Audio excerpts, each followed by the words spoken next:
Hello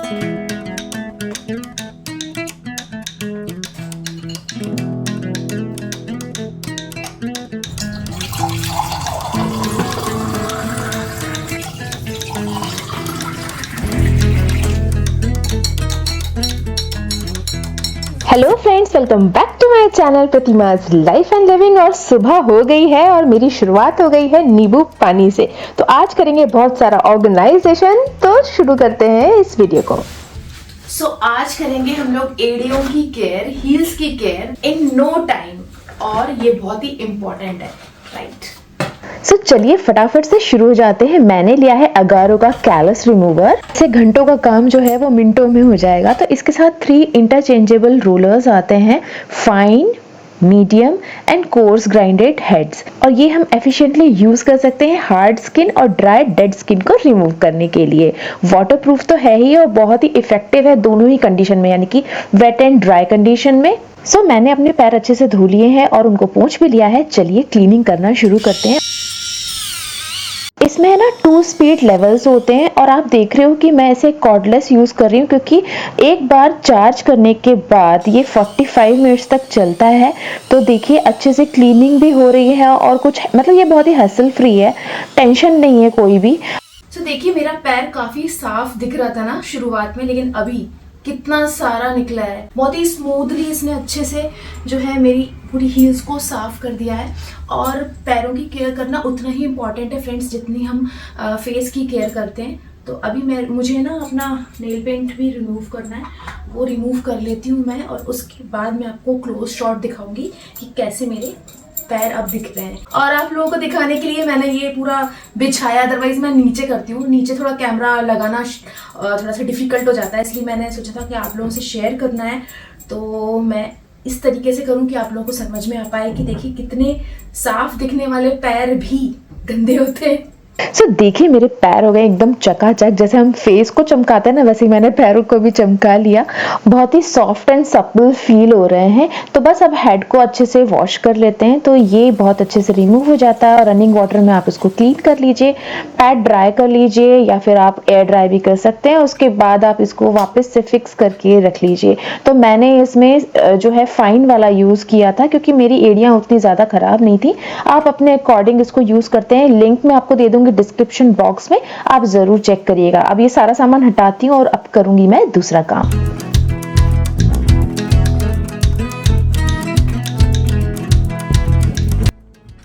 wardrobe organisation एक दिन का काम नहीं है, ये तो रोज का काम है। जब भी हम कपड़े निकालते हैं या फिर घर में बच्चे या हस्बैंड निकालते हैं तो पूरा वार्डरोब फैल जाता है, लेकिन अपने वार्डरोब का चांस जो है वो बाद में आता है। अभी आप देख सकते हैं मेरा जो वार्डरोब है काफी अच्छे से जमा हुआ है, लेकिन मैंने कुछ सोचा है। देखिए क्या होता है, जो हमारे पार्टी वेयर ड्रेसेस होते हैं ना, वो भी हमारे इन कपड़ों में रखे रहते हैं और उनमें डस्ट जमती रहती है। तो मैंने ये सोचा है कि उनको अच्छे से कवर अप करके मैं रखूं। अभी की कंडीशन में आपको दिखा रही हूँ और बाद की भी दिखाऊंगी। तो सबसे पहले मैंने वो सारे सूट्स सेग्रीगेट कर लिए हैं जो मैं पार्टीज में पहनती हूँ एक्सक्लूसिवली, राइट? तो अभी मैंने है ना कुछ बैग्स खरीदे थे और वो सारे बैग्स मैं निकाल रही हूँ। देखती हूँ किस कंडीशन में मुझे रिसीव हुए हैं, होपफुली अच्छे ही होंगे। तो ये कॉटन के बैग्स हैं जिसमें मैश भी लगा हुआ है बीच में, ताकि हम देख सकें कि कौन से कपड़े हमने इसके अंदर रखे हैं। बेसिकली ये साड़ी बैग्स होते हैं, लेकिन मैं इसमें सूट भी रखूंगी और कुछ साड़ीज भी रखूंगी। किस तरीके से ऑर्गेनाइज करती हूँ वो आपको पूरा दिखाऊंगी। तो देखिए काफी अच्छी क्वालिटी में मैंने इसको रिसीव किया है, चेन वगैरह सब बहुत अच्छी है। और हाँ, आप लोग क्वेश्चंस करते हो ना कि मेरे बहुत पुराने कपड़े शादी के टाइम के, जब मेरी शादी हुई थी उस टाइम से रखे हुए हैं, कैसे मैं उनकी केयर करती हूँ, क्या चीजें करती हूँ। तो कुछ नेफ्थलीन बॉल्स डाल के भी रखना पड़ता है, उनको बीच बीच में धूप भी दिखाने पड़ते हैं। बहुत सारी केयर हमको कपड़ों की करनी होती है, तब जाके कपड़े हमारे सही रहते हैं। ड्राई क्लीन वाले कपड़े जो है उनको ड्राई क्लीन करवा ले हम टाइम पर। और कुछ चीजें ऐसी रहती हैं जैसे कि हम बाहर से जब पहन के आते हैं, मतलब उतारते हैं घर पे आके कपड़े, तो हमको उनको एयर ड्राई करना बहुत ज़रूरी है। कई बार क्या होता है कि हम तुरंत उनको घड़ी करके रख देते हैं और उस केस में क्या होता है कि मार्क्स बन जाते हैं, पसीने के निशान बन जाते हैं। वो सब नहीं होना चाहिए। आप प्रॉपरली उनको एयर ड्राई कर दें, उसके बाद आप उनको फोल्ड करके रखें, क्योंकि जो ड्राई क्लीन वाले कपड़े होते हैं उनको हम एक बार पहनने के बाद तो ड्राई क्लीन नहीं करते ना, कम से कम 2 या 3 बार तो हम पहनते हैं अगर वो गंदे नहीं हुए हैं। और बेस्ट तरीका ये होता है कि आप कपड़ों को एयर देते रहें, दिखाते रहें, साड़ियों को पलटते रहें, बीच बीच में धूप दिखाएं अगर आप उनको रेगुलर बेसिस पे नहीं पहन रहे हो, क्योंकि कुछ सिल्क की साड़ियाँ होती हैं या कुछ सिल्क के सूट्स होते हैं, उन सब के लिए ये सारी चीज़ें ज़रूरी होती हैं। बग्स वगैरह ना हो अलमीरा में, अच्छे से डस्टिंग करते रहें हम टाइम टू टाइम। तो ये छोटी छोटी बातें हैं, लेकिन छोटी छोटी बातें बहुत इंपॉर्टेंस रखती हैं। देखिए फ्रेंड्स, हम अच्छे कपड़े पहनने के बाद बहुत कॉन्फिडेंट फील करते हैं, राइट? तो उन कपड़ों की केयर हमको उसी तरीके से करनी है जैसे कि हम अपनी केयर करते हैं। और अलमीरा जो है वो ऑर्गेनाइजेशन में की जहाँ तक मैं बात करूँ, तो जो कपड़े आपके रेगुलर यूज में नहीं आ रहे हैं तो या तो आप उनको ट्रंक में रख दीजिए या फिर आप अलमारी में अपने पीछे की तरफ रखिए। अभी मैं रखूंगी तो आपको बताऊंगी, ताकि हम मैक्सिमम जो स्पेस है अपनी अलमीरा की वो यूटिलाइज कर सकें। अभी क्या होता है, हम लोग सारे कपड़े सामने रखे रहते हैं, जो पहन रहे हैं वो भी, जो नहीं पहन रहे हैं वो भी। तो इस तरीके से क्या होता है, हमारी अलमारी बहुत भरी हुई सी दिखती है और हमको समझ में नहीं आता कि कितने कपड़े हैं हमारे पास। कई बार दुपट्टे गुम जाते हैं, कई बार जो साड़ी रहती है उनके ब्लाउजेस नहीं मिलते हैं। तो सबको सेग्रीगेट करके रखना और सबको सॉर्ट करके रखना, कौन सी चीज कहाँ आप रख रहे हैं, सबकी अलग एक जगह बना के रखना अलमारी में बहुत जरूरी है। एट द सेम टाइम हम अलमारी की सारी स्पेस को यूटिलाइज कर सके। तो देखिए, कुछ जो बैग्स थे, मतलब 10 बैग्स आए थे, 10 में से मैंने 3 बैग्स बचा लिए हैं अपनी साड़ियों को रखने के लिए। और अभी मैं ऑर्गेनाइज कर रही हूँ सूट वाला सेक्शन। तो ये पीछे की तरफ मैंने रख दिए पार्टी वेयर, जो कि मैं बहुत कम यूज करूंगी, और सामने की तरफ वो कपड़े रहेंगे जो मैं रेगुलर बेसिस पे पहनती रहती हूँ। ठीक है। तो और एक चीज और बताऊं, मैंने क्या करा है, जैसे शरारा वाले जो कपड़े हैं जिसमें शरारा ड्रेस है, उनका एक अलग सेक्शन बना दिया। और जो बिना दुपट्टे के कुर्ता और पैंट है उनका एक मतलब उसका एक बंडल अलग बना दिया, बंच बना दिया। और जो चुन्नी वाले हैं जिनमें चुनरी साथ में आती है, उनका एक अलग बंच बना दिया। और जो सिंगल कुर्ताज हैं उनका एक अलग जो है बंच बना दिया। ऐसे करके मैंने सबको ऑर्गेनाइज किया हुआ है। अगर आप इस तरीके से रखेंगे ना, तो सब चीजें आपकी सॉर्टेड रहेंगी और आपको दिमाग में क्लियर रहेगा कि हाँ, ये चीजें मेरी यहाँ रखी है। तो अभी जो मैं जमा रही हूँ वो सारे मेरे शरारा सेट हैं। ठीक है।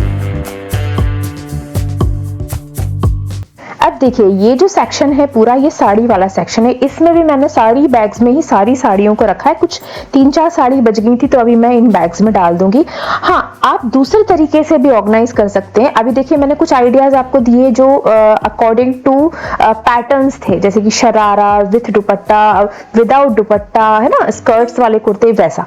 लेकिन आप दूसरे तरीके से भी ऑर्गेनाइज कर सकते हैं, जैसे कि regular wear, casual wears, party wears, office wears, daily wears, ऐसे करके भी आप अपने सूट्स एंड साड़ीज को ऑर्गेनाइज कर सकते हैं। देखिए, बहुत सारे ऐसे लोग हैं जो साड़ी ही पहनते हैं रेगुलर बेसिस पे और पार्टी में वो लोग सूट नहीं पहनते, तो वो इस तरीके से अपनी चीजों को सॉर्ट कर सकते हैं। आप अपने कन्वीनियंस से ही करिए जो आपको सही लगता है।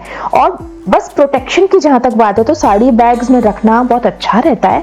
थोड़ी एयर उनको मिलती रहे, इसलिए मैंने कॉटन के लिए हैं, ताकि एयर भी मिलती रहे और वो डस्ट से भी प्रोटेक्टेड रहे। तो देखिए, एक बैग में मैंने 2-2 साड़ी करके रख दी है और इनको मैंने अच्छे से ऑर्गेनाइज कर दिया है पूरे। जो भी मेरा एक शेल्फ है, इसमें मैंने पार्टी वेयर, डेली वेयर और सिंथेटिक साड़ी अलग और सिल्क की साड़ियां अलग, इस तरीके से सेग्रीगेट करके रखा है। तो हो गया ये वाला वार्डरोब भी ऑर्गेनाइज।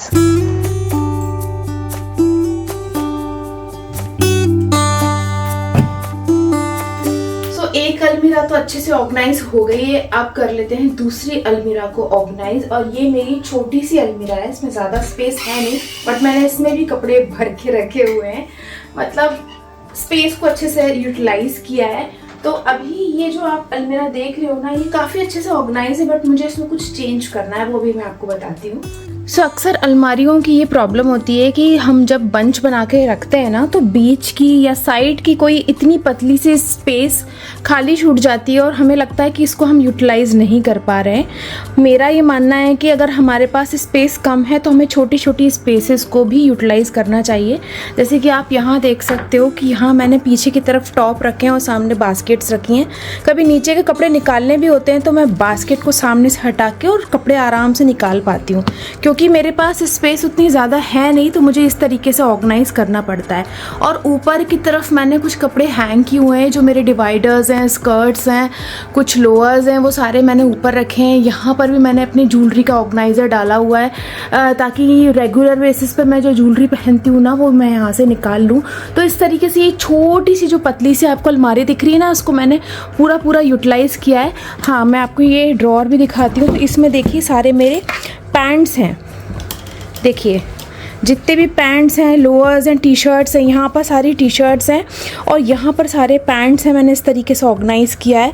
कितने सारे इसमें बन गए हैं, बहुत सारी स्पेस जो है हमारी बच गई है बाहर की, तो यहाँ मैंने सब रख दिया। ठीक है, अब इस जगह को कैसे मैं यूटिलाइज़ करती हूँ वो मैं अभी आपको बता रही हूँ।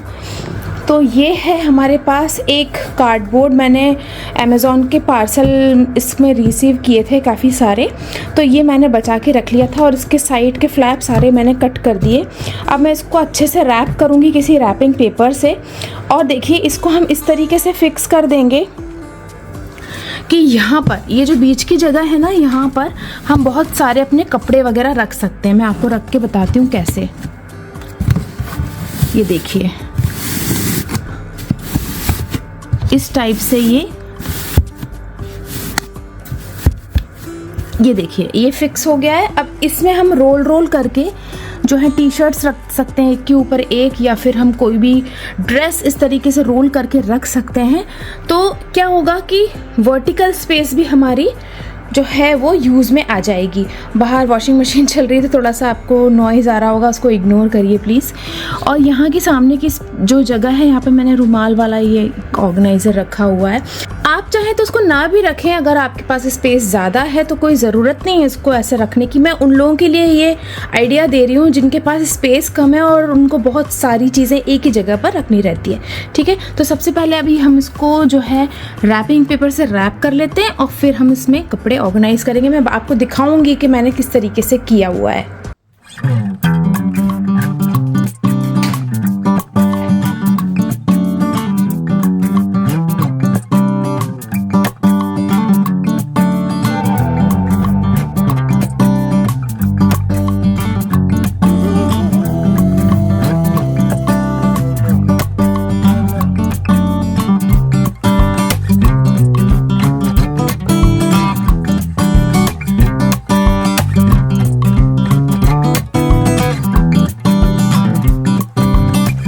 जब हम कोई भी कार्डबोर्ड बॉक्स को रैपिंग पेपर से रैप करते हैं ना फेविकॉल लगा के, तो ये और ज़्यादा स्टर्डी हो जाता है, मजबूत हो जाता है। और जैसे कहते हैं कि अगर आप अच्छा वाला पेपर लगाते हो, एकदम जो फाइन चिकना वाला पेपर होता है ना, आप कॉन्टैक्ट पेपर भी लगा सकते हो, तो उससे और ज़्यादा ड्यूरेबल हो जाता है। अभी देखिए जो नीचे के कपड़े हैं वो मैं हटा रही हूँ। और एक चीज़ बताऊँ आपको, जब हम ये जो सेक्शन वाइज चीज़ें रखते हैं ना और बीच में कोई बॉक्स को फिक्स कर देते हैं, तो आजू बाजू के कपड़े भी नहीं गिरते। अब ये देखिए इंटैक्ट हो गए एक ही जगह पर, साइड के कपड़े भी। और बीच में मैंने रख दी है कुछ रोल करके टी शर्ट्स अपनी, जो बहुत सारी टी शर्ट्स मेरी इधर उधर रखी थी जो नहीं बन रही थी, तो वो मैंने यहाँ रख दी। अब मैं जो भी कोई टी शर्ट बाहर निकालूंगी तो वो उसको ऊपर रखती जाऊंगी और काफी सारी इसमें बन जाती है। मतलब अभी मैंने समझ लीजिए आप 8 से 10 टी शर्ट्स इसमें रख दी, तब भी ऊपर जगह बच रही थी। तो इतना ज्यादा ये सही रहता है। और ये वाला जो आइडिया ये मैंने पहले भी कई वीडियोस में शेयर किया है मेरे दूसरे वार्डरोब की, तो आप लोगों ने बहुत ज्यादा पसंद किया था, तो मैंने सोचा फिर से मैं आपको ये शेयर करूं, क्योंकि कई नए व्यूवर्स भी रहते हैं ना, तो उनको भी अच्छा लगता है कुछ नया देखने। अगर आपको आज का वीडियो अच्छा लगा है तो लाइक जरूर करिए। आप सभी से मिलूंगी मैं अपने नेक्स्ट वीडियो में। Till then bye bye friends, take care.